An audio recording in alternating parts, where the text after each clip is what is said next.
Qatar वालों की बात करूं, आपने सुना होगा हमारे एक पेंटर साहब थे, मकबूल फिदा हुसैन जी। उन्होंने बहुत गंदी पेंटिंग्स बनाई हिंदू गॉडेसेस की, बहुत आपत्तिजनक, और वो यहाँ से फिर निकल लिए। उनको कतार ने सिटीजनशिप दी, वहां रहने दिया। जी। अगर आप देखिए, अगर आप दीन की तौहीन की बात करें, अगर नुपुर शर्मा ने किया वो दीन की तौहीन है, तो जो मकबूल फिदा हुसैन ने किया उससे बड़ी तौहीन है। उसने जी। तो पेंटिंग बनाई, उसने अपॉलजी भी नहीं ली कभी, जी। जी। Never apologize. उसको कतर ने अपने यहाँ रखा, उसको सिटीजनशिप दी। मतलब अब देखिए, अभी हीट ऑफ द मोमेंट, अभी एक ये सब लोग खड़े और धीरे धीरे ये जी। मामला सेटल होगा, थिंग्स विल सेटल। बट एक चीज बहुत गलत हुई इसमें फखर भाई। देखिए, आज वो कह रहे हैं इंडियन गुड्स को निकालो, बाय करो, ठीक है, कोई बात नहीं, आप कह सकते हो, आपका राइट है। जी। पर अगर आप लॉन्ग रन में देखिए, सबसे बड़ा मार्केट इंडिया है, सबसे ज्यादा मैन पावर आपको यहाँ से मिलेगा। वर्ल्ड में 3 ही पिलर है, एक है चाइना, एक है इंडिया, एक है यूनाइटेड स्टेट्स ऑफ अमेरिका। आप माने ना माने, अगर कल को 130 बिलियन की कंट्री इस पे आ गई, bypass Qatar, boycott Qatar, Qatar पे बहुत बड़ा इंपैक्ट आएगा। हम पे शायद हम impact will live with impact, but अगर हमने कतर एयरलाइंस को बाइकॉट कर लिया, ऐसा कुछ चीज कर लिया, तो इंपैक्ट बहुत बड़ा आएगा। और अब एक और चीज होगी फखर भाई, अगर अब ये चीज शुरू हो गई है, अगर यही स्टेप आज कतर करता है, आज के डेट में, ये मकबूल फिदा हुसैन वाला, जी। हम भी बाइपार्ट कर सकते हैं, हम भी ऑब्जेक्शन रेज कर सकते हैं। आपने देखा हमने ओआईसी को जवाब दिया, आपने देखा हमने पाकिस्तान को जवाब दिया है, जी। मतलब उनके ऑब्जेक्शन पे। तो मतलब ये जो चीजें जा रही है ना, ये बिल्कुल वो एक्सट्रीम पे जाने लगी है। बिल्कुल। पहले क्या था, बिल्कुल। डिप्लोमेसी में काफी सारी चीजें मैनेज करी जाती है। देखिए, एक इंडिविजुअल कुछ भी कह सकता है, चलो उसने कह दिया, गलती हो गई, माफ कर दिया, एक्शन भी हो गया। पर अब हम तक है कि हम इस चीज को कितना बड़ा करें। मतलब या तो इंडिविजुअल बोले नहीं, I stand by it, government of India बोले I stand by it, BJP का भी प्रेस रिलीज है। लेकिन लेकिन लेकिन सुमित जी, एक चीज और है, मतलब गवर्नमेंट क्यों रिएक्ट नहीं कर रही इसके ऊपर? ये मतलब एक इशू है। मैं आपको बता दूं, मैं एज ए इंसान आपको कह रहा हूं, मैं कोई भी मजहब फॉलो करता हूं, मैं ये कहता हूं कि रिस्पेक्ट हिंदुइज्म है, सिखिज्म है, जीविज्म है, या मुसलमान है, या जितने भी और रिलीजन है दुनिया में, छोटे हैं या बड़े हैं, उसके उनके फॉलोअर्स बिलियन में है या उनके फॉलोअर जो है वो लाखों में या हजारों में है, नो, हमें इससे कोई कंसर्न नहीं होना चाहिए, रिस्पेक्ट।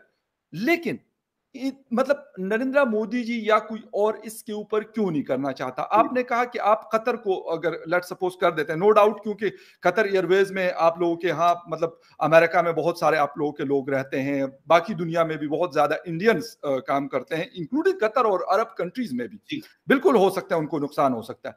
लेकिन सर, एक चीज आपको मैं बता दूं, कनाडा ने आज से 3 साल पहले सऊदी अरेबिया के साथ किया था, और उन्होंने फिर सऊदी अरेबिया से माफी मांगी थी। उनका सारा कुछ उन्होंने कहा था नहीं हमें चाहिए, और एक दफा डेनमार्क के साथ उन्होंने ये किया था। दोनों सर बड़े मजबूत कंट्रीज हैं, ये नहीं है कि मतलब ठीक है हिंदुस्तान जितनी पॉपुलेशन और वो नहीं है उनके पास, न कनाडा के पास है ना डेनमार्क, लेकिन बड़ी स्ट्रॉन्ग इकोनॉमीज हैं। उन्होंने इस चीज के ऊपर फिर माफी मांगी, वो एक अलग इशू है।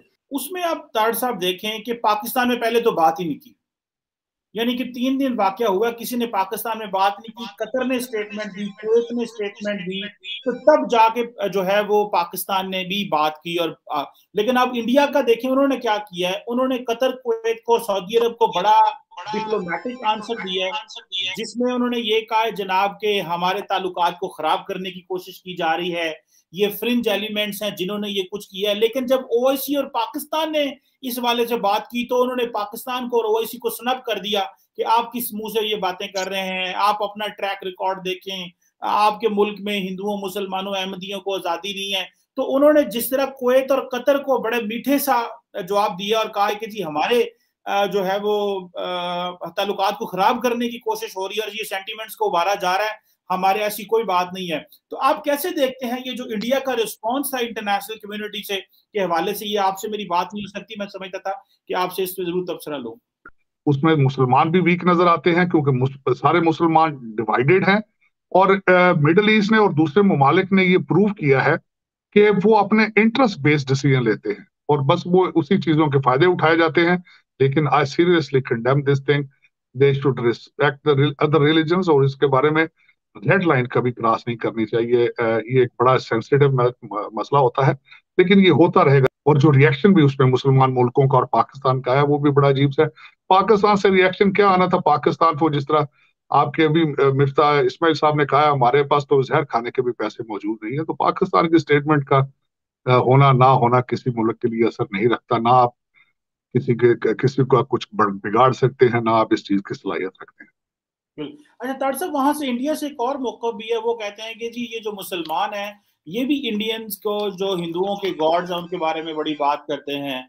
तो कल भी मैं किसी से बात कर रहा था, तो आप क्या समझते हैं कि मुसलमानों को भी ये, वो कह रहे हैं कि ये रेसिप्रोसिटी में हुआ है कि जब वो करते हैं तो कोई बंदा बात नहीं करता, और जब एक किसी हिंदू ने बात की है जो कि नहीं होनी चाहिए थी, जारी बात है, उसको डिस्करेज किया जाए। हिंदू कह रहे हैं कि हमारे खुदाओं के बारे में भी इस तरह की बात होती है। और इवन के बैन कतर की बातें भी, कतर एयरवेज को बैन करने की बातें भी इंडिया में हुई। तो आप क्या समझते हैं ये इतना बड़ा वाकया है कि मुस्लिम वर्ल्ड के और इंडिया के ताल्लुकात खराब हो जाएंगे, या क्या आप समझते हैं कि इंडिया डैमेज कंट्रोल कर लेगा? नहीं, इंडिया ना डैमेज कंट्रोल करेगा और ना ये ताल्लुकात खराब होंगे।